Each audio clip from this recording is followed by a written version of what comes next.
இந்தியாவில் பல்வேறுபட்ட கல்விக் குழுக்கள் உருவாக்கப்பட்டது.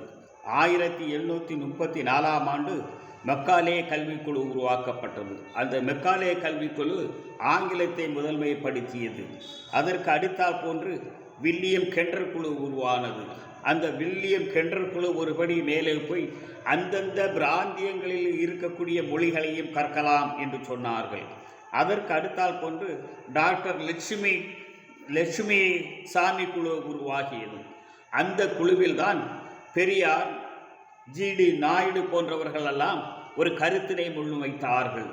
அந்தந்த பிராந்திய மொழிகளுக்கு முதல் உரிமை கொடுக்க வேண்டும், ஆரம்ப கல்வியில் இருந்து கல்வியினை நீங்கள் உருவாக்க வேண்டும், பெண்களுக்கும் கல்வியில் உரிமை வழங்க வேண்டும் என்ற கோரிக்கையினை வைத்தார்கள்.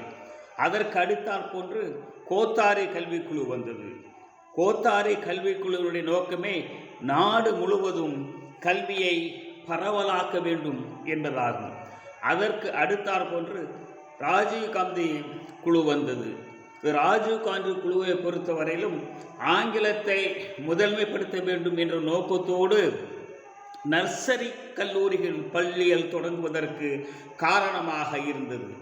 அதற்கு அடுத்தாம்பு எஸ்பால் கல்விக்குழு வந்தது. இந்த எஸ்பால் கல்விக்குழு இந்த கல்விக்கு முதன்மை கொடுக்க வேண்டும் என்ற நோக்கத்தோடு 8ஆம் வகுப்பு வரையிலும் அனைவரும் கற்றாக வேண்டும் என்ற நோக்கத்தோடு அவர்கள் தொடர் தேர்ச்சி முறையை கொண்டு வந்தார். 8ஆம் வகுப்பு முறையிலும் 8ஆம் வகுப்பு வரையிலும் படிக்கக்கூடிய அந்த மாணவர்கள் தொடர்ச்சியாக தேர்ச்சி பெறலாம் என்று சொல்லி ஒரு திட்டத்தை அவர்கள் கொண்டு வந்தார்கள். அதற்கு அடுத்தால் போன்று மோடி கல்வி வருகிறது. மோடி கல்வி என்ன சொல்லுகிறது? நீ 8ஆம் வகுப்பு வரையில் ஒரு மாணவனை படிக்க சொல்லுகிறாயா? கூடாது. அவன் 3ஆம் வகுப்பிலிருந்தே தேர்ச்சி அவனுக்கு கொண்டு வர வேண்டும்.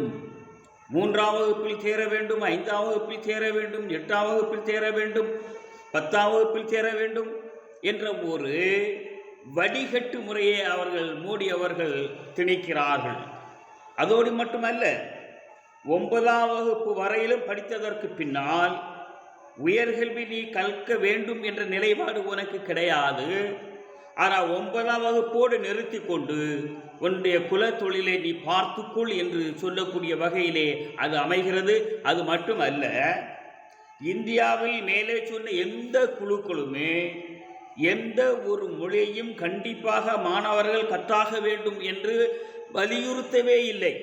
ஆனால் மோடி குழு மட்டும்தான் இந்தியை அனைத்து மாநிலங்களில் உள்ளவர்களும் படித்தாக வேண்டும் என்று கட்டாயப்படுத்துகிறார்கள் என்று சொன்னால் அந்த கல்வியிலும் ஒரு உள்நோக்கம் இருக்கிறது என்பதை நாம் புரிந்து கொள்ள வேண்டும். இதற்குமான எஸ்பால் என்பவர் குறைந்த அளவு 8ஆம் வகுப்பு வரையிலாவது இந்தியாவில் இருக்கக்கூடிய அனைவரும் கல்வி கற்க வேண்டும் என்று விரும்பினார்.